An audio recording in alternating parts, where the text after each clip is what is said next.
So yan, welcome sa reaction vlog ko. Ako nga pala si Stephen Julio. So panoorin natin ngayon to. Si Matt Walsh.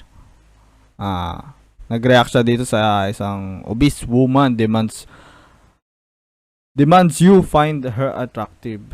Sabi niya dito is insanity. Daily cancellation today. We take into Panoorin consideration a natin. recent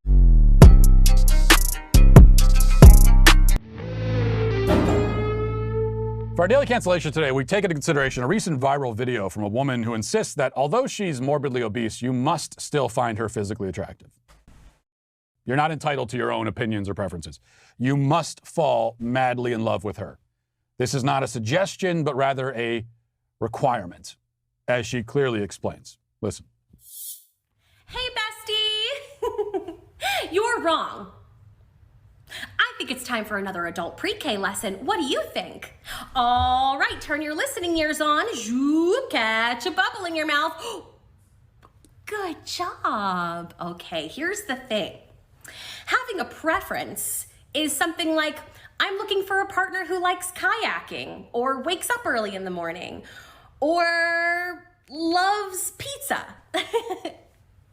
But when your preferences exclude an entire group of marginalized people, that's problematic. Okay, that's not nice. That's not a preference.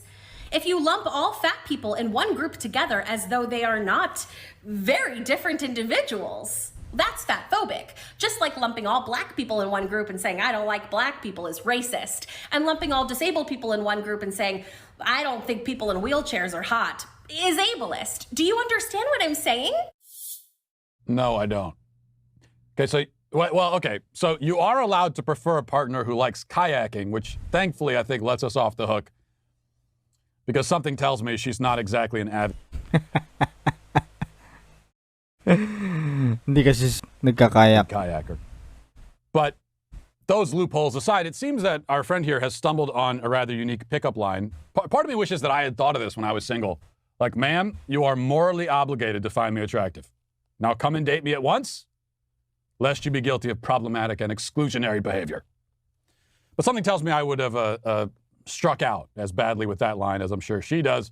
The only difference is that I would have been arrested for harassment and stalking on top of it. Now, a few points to make here. First of all, this woman, and my 12 seconds of research tells me that her name is Lexi, has, and the research was just looking at the bottom of the video there where it says her name, she has a problem that goes beyond her weight. If Lexi finds that most people don't want to be around her, it probably is because of her god-awful personality. I, for one, would rather take a bath in battery acid than be stuck in a room with her for any length of time. Ooh. And that's got nothing to do with her appearance. It has everything to do with her demeanor, her attitude, tone of voice, and just way of being. I agree. This is something that anyone who struggles to find a partner should take into consideration. Before wondering whether you're being discriminated against based on your physical features, please reflect on the possibility that you might be a nagging, miserable shrew. Now, it can be hard even for the most attractive person to find or at least maintain relationships if they have a repulsive personality. But if you're not a top-notch physical specimen, and most of us aren't, and you also have the character and general disposition of the Wicked Witch of the West, then you really have put yourself in a hole with only yourself to blame for it. Second point, she says that you aren't allowed to exclude entire groups of people from your sexual preference, but that, of course, is exactly what a sexual preference is. Ako lang ba? Para saan pa yung preference, di ba? Kaya nga preference eh. Mas gusto mo yung ganitong tao eh. That's what any kind of preference is, actually. Preferences exclude by definition. All preferences do. Any preference is exclusionary and discriminatory. That's the whole point. You're preferring one thing over another, or one person over another.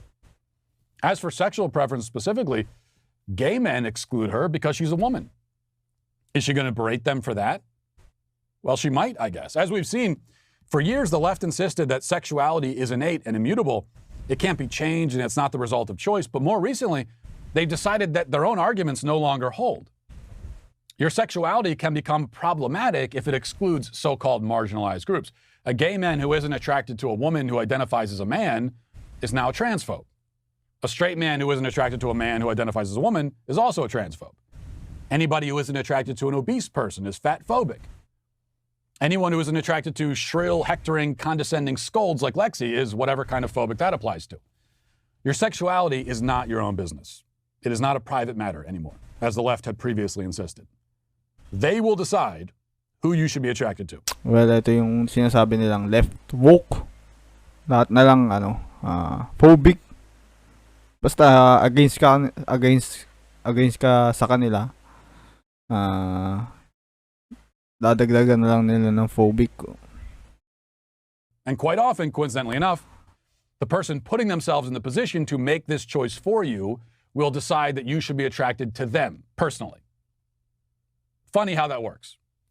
You know, it's like, well, I've run the numbers and I've done the calculations, and it turns out that in order to not be a bigot, you're supposed to be turned on by, what does it say here? Oh, me.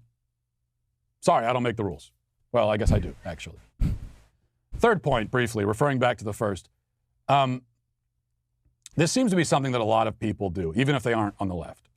When people have trouble forming and maintaining relationships, both sexual and platonic, they develop a victim complex, deciding that the problem in their personal and romantic lives is that everyone else is being mean to them. And this only exacerbates the problem because nobody wants to be around someone with a victim complex. Even people with victim complexes don't want to be around other people with victim complexes.